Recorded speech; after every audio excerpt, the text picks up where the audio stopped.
Hello students, welcome back to our Java series of class 9 ICSE board class 9.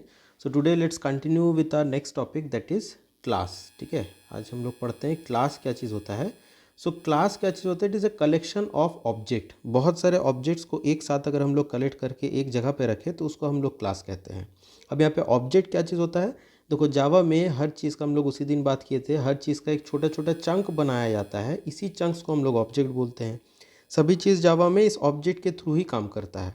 अब इन्हीं objects का जो collection जो हम लोग करते हैं, इस कलेक्शन को हम लोग क्लास बोलते हैं. तो ये चीज़ हो गया क्लास. अब क्लास के बाद हमारा आता है सब क्लास. सब क्लास क्या चीज़ है? क्लास के ही अंदर में और भी क्लासेस हम लोग बना सकते हैं, उसको सब क्लास कह सकते हैं. ठीक है, class with in another class is called सब क्लास. एग्जाम्पल अगर समझे, जैसे ये आपका स्कूल हो गया, कोई भी स्कूल में आप पढ़ते हो तो ये हो गया आपका स्कूल. अब इन स्कूल में ये हो गया हमारा लेट्स से स्टैंडर्ड 1, ये हो गया आपका स्टैंडर्ड 9 जिसमें आप पढ़ते हो, ये स्टैंडर्ड 10. ठीक है, अब इन सभी स्टैंडर्ड्स में बच्चे बैठे हुए हैं. ठीक है, सभी में बच्चे हैं.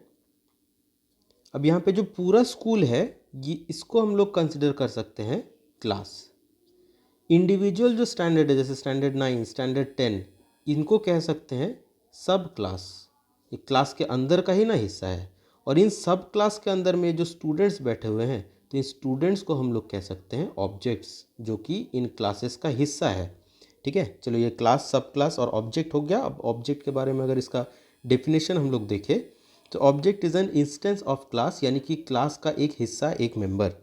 And every object have their own characteristics and behaviour. जैसे क्लासेस में हर एक बच्चे का अपना कैरेक्टरिस्टिक, अपना बिहेवियर, अपना फीचर रहता है, उसी तरीके से ऑब्जेक्ट्स का भी सेम केस है. अब इसको एक अगर दूसरे एग्जांपल से हम लोग देखें, जैसे यहाँ पे एग्जांपल दिया गया है आपका, जैसे अगर हम लोग कंसिडर करें व्हीकल को, गाड़ियों को, तो व्हीकल हो जाएगा क्लास. अब इन व्हीकल के अंदर में सब क्लास हम लोग कंसिडर कर सकते हैं. जैसे व्हीकल में बाइक भी आता है, स्कूटर भी आता है, ट्रक भी आता है, तो ये सभी हो गए सब क्लास. अब इन सब क्लास का अपना अपना कुछ कुछ फीचर है. जैसे बाइक का क्या फीचर है कि बाइक में हमारे हैंडल रहते हैं. ठीक है, बाइक में हेडलाइट रहता है. ये हो गए हमारे ऑब्जेक्ट्स. सिमिलरली ट्रक का फीचर अलग है. ट्रक में टायर होता है, हॉर्न रहता है. ठीक है, तो ये भी ट्रक का ऑब्जेक्ट हो गया. ठीक है, ये जो चीज़ है ये सब क्लास है. इन सब क्लास का ये सारे ऑब्जेक्ट. तो टायर जो है वो ऑब्जेक्ट किसका है? ट्रक का है. और ट्रक किसका सब क्लास है? तो व्हीकल का सब क्लास है. तो ऐसे इस चीज़ को समझ सकते हैं. ठीक है, अब आगे हम लोग बढ़ते हैं. Next we have the basic concepts of object oriented programming. ठीक है, जो हम लोग ऊप्स पढ़ते हैं, ऑब्जेक्ट ओरिएंटेड प्रोग्रामिंग, इसका 4 कैरेक्टरिस्टिक्स रहता है और जो कि एग्ज़ाम में पूछा जाता है. It is very important. First we have abstraction, then we have encapsulation, फिर हमारा होता है इनहेरिटेंस, और फिर पॉलीमॉर्फिज्म. ठीक है, और ये चारों बहुत इंपॉर्टेंट है. ये हमारा इसमें डिफाइन में आता है, एब्स्ट्रैक्शन, एनकैप्सुलेशन, इनहेरिटेंस और पॉलीमॉर्फिज्म. ठीक है, रियल वर्ल्ड एप्लीकेशन में, यानी कि जब हम लोग प्रोग्रामिंग करेंगे तो उस टाइम में इसका यूज़ कहाँ होता है, तो वो हम लोग बाद में सीखेंगे. पहले तो इसको समझ लेते हैं कि होता क्या चीज़ है. पहला एब्स्ट्रैक्शन के बारे में बात करते हैं. So abstraction means hiding of unnecessary details. ठीक है, एब्स्ट्रैक्शन क्या होता है? झूठ मूठ का जो आलतू फालतू का डिटेल्स है उसको हाइड कर लेना, और जो इम्पॉर्टेंट चीज़ें जो कि दिखाना ज़रूरी है उसको बस शो करना. So that is known as abstraction. अब एब्स्ट्रैक्शन का कुछ एग्जांपल हम लोग देखते हैं. जैसे आप सभी एटीएम तो यूज़ किए ही होंगे, 9th क्लास में पढ़ते हो तो एटीएम तो यूज़ किए होगे. तो एटीएम मशीन में हम लोग क्या चीज़ करते हैं? ये हो गया मशीन.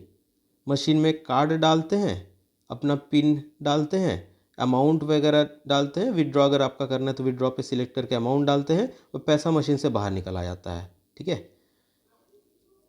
अब आप बताओ कि बैकग्राउंड में मशीन किस तरीके से आपका पिन को वेरीफाई कर रहा है, कैसे कैलकुलेट कर रहा है कि आपके अकाउंट में कितना अमाउंट है, वो पैसा निकल जाने के बाद कितना पेंडिंग अमाउंट है, वो सारा चीज़ कैसे ये मशीन कैलकुलेट करता है, क्या इसके बारे में आपको कोई नॉलेज है, आपको पता है? तो जाहिर सी बात है इसके बारे में हमें किसी को भी पता नहीं रहता है। तो इसी को एब्स्ट्रैक्शन बोलते हैं, हाइडिंग ऑफ अननेसेसरी डिटेल्स। जैसे कितना पैसा है, कैसे वेरिफिकेशन हो रहा है, ये हमारा जानना ज़रूरी नहीं है। हमें क्या चीज़, हमारा ज़रूरी क्या है, पैसा, कितना पैसा निकल रहा है। तो that is the important part which we should be concerned of. So that is only known as abstraction. That means hiding of unnecessary details and showing only the essential feature. पैसा कितना निकल आ रहा है, that is the essential feature, we need that. अब बाकी background में क्या चल रहा है नहीं चल रहा उससे हमें कोई लेना देना नहीं है. So that's what abstraction means. We can take some other example like you might have used calculator. In calculator, if we do 2 plus 3 we get 5.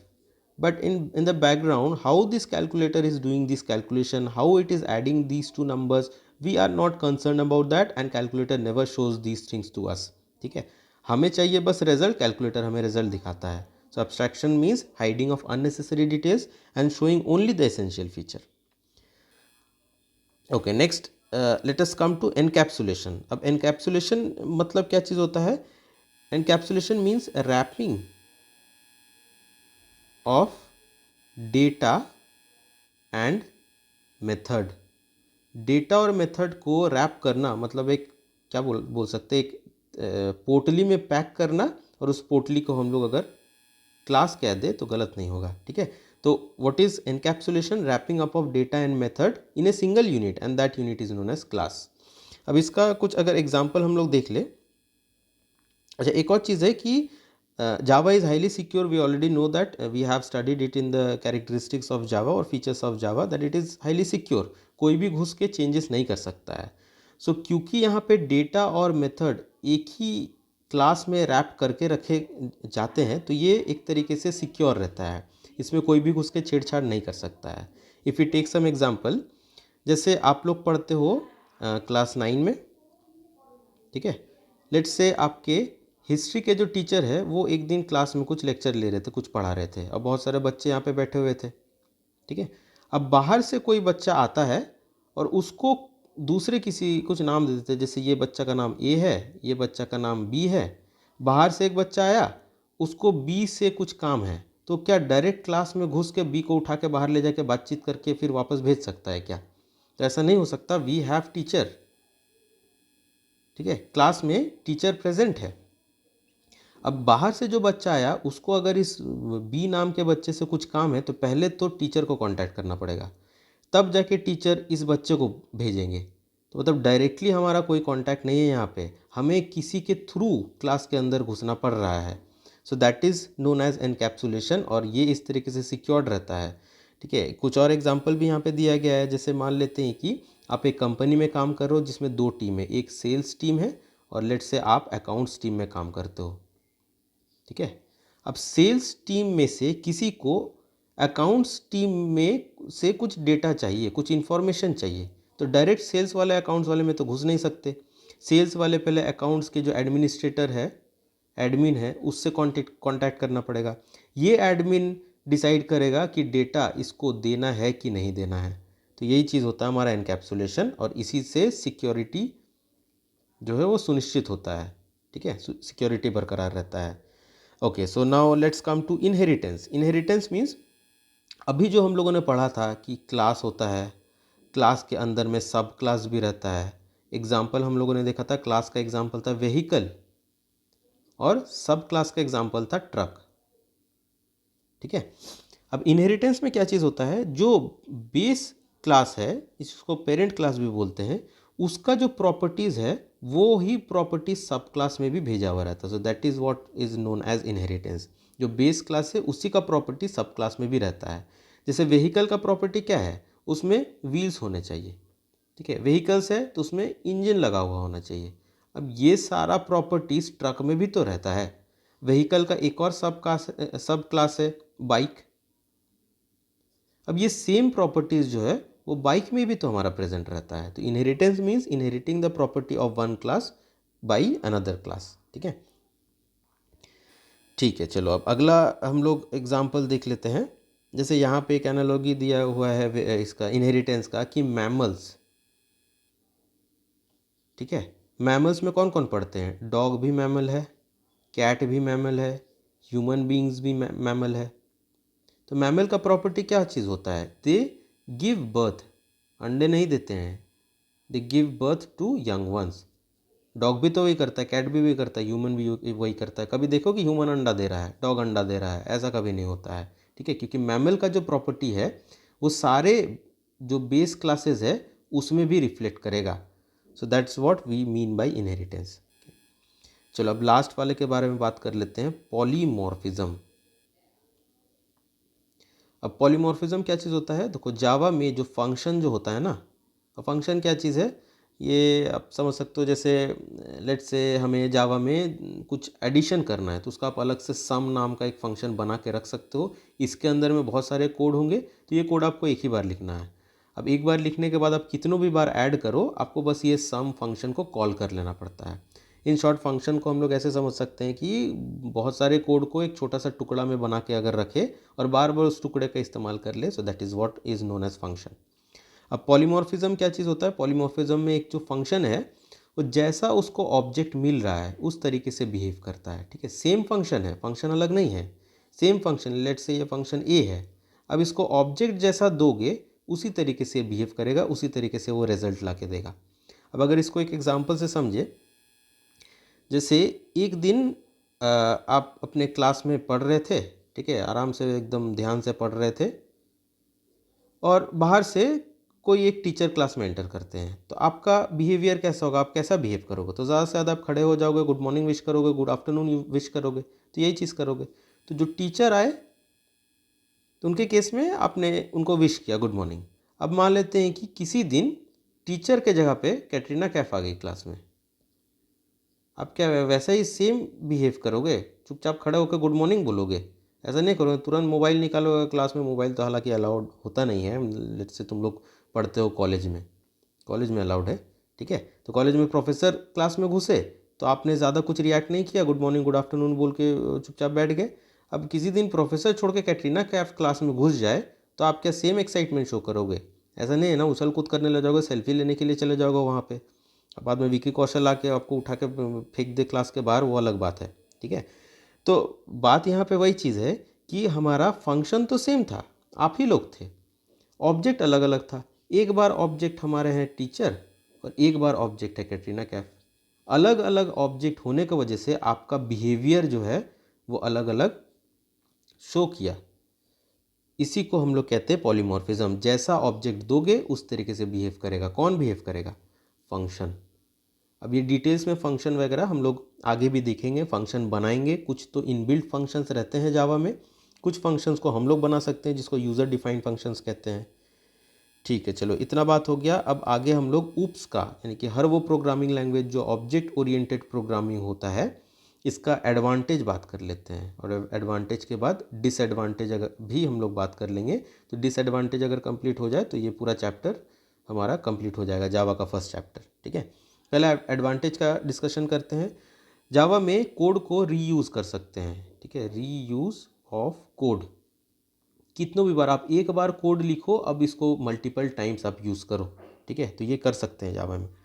Java ease of comprehension, समझना इसको ईजी होता है, रीड करना easy हो जाता है इसको। जावा का कोड को मेंटेन करना भी इजी रहता है। एक बार आपने कोड लिखा, कुछ चेंजेस करना है आप कर सकते हो बाद में भी, ठीक है, there is no issue in that. Redesign करना वही बात है कि चेंजेस करना, सो वो कर सकते हैं। कोड को आप आगे एक्सटेंड भी कर सकते हो, ठीक है। कुछ फीचर्स कोई प्रोग्रामर ने लिखा, अब आप इसमें कोई फीचर ऐड करना चाहते हो, you can do that, no issues. So these are some of the advantages of object oriented programming. And why I am mentioning Java every time? Because Java is based on object oriented programming. Java is an OOPS language. Now let's come to some of the disadvantages.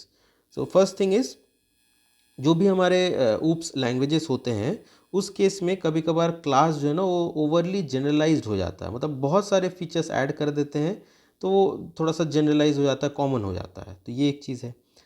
दूसरा है कि अगर बहुत सारा आप class बनाए हो तो उन क्लास के बीच में रिलेशनशिप एस्टेब्लिश करना थोड़ा मुश्किल हो जाता है, कॉम्प्लेक्स बन जाता है, ठीक है। कभी कभार कोड इतना कॉम्प्लेक्स हो जाता है कि उसको चेंजेस करना डिफ़िकल्ट हो जाता है। फिर उस कोड में कुछ अगर एरर है, वो एरर डिटेक्शन भी मुश्किल हो जाता है अगर लंबा कोड हो जाए तो। So these are some of the disadvantages of Java. और ये सारे चीज़ करने के लिए प्रोग्रामर का स्किल्स होना बहुत ज़रूरी है। विदाउट स्किल्स जो आपको कोड तो दे दिया जाएगा, लेकिन फिर वो आप समझ ही नहीं पाओगे उस कोड को। तो these are some of the disadvantages. So we are done with this chapter, and I have also quoted some of the previous year questions in this exercise. तो जैसे ये वाला question, name any two basic principles of object oriented programming, ये आया था आपका ICSC board में 2015 में और 2019 में, सेम क्वेश्चन रिपीट हुआ है। तो बेसिक प्रिंसिपल्स वो चार अभी हम लोग डिस्कस किए, क्या क्या, एब्स्ट्रैक्शन, पॉलीमॉर्फिज्म, इनहेरिटेंस और एनकैप्सुलेशन। तो ये चारों में से कोई भी दो लिख दो।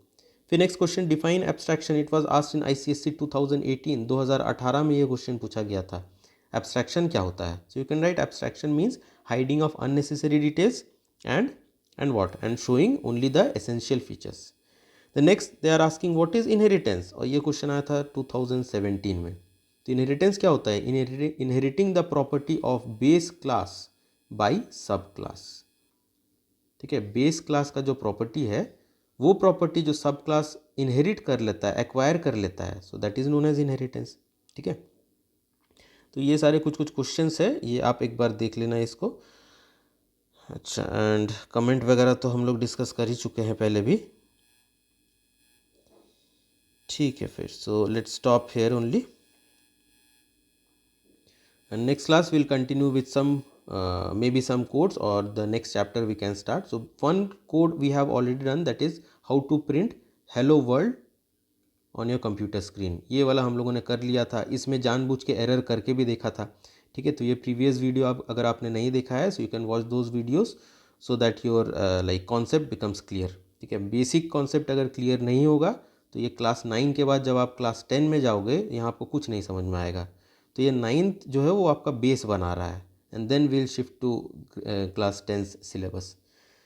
ठीक है, फिर लेट्स स्टॉप हियर ओनली।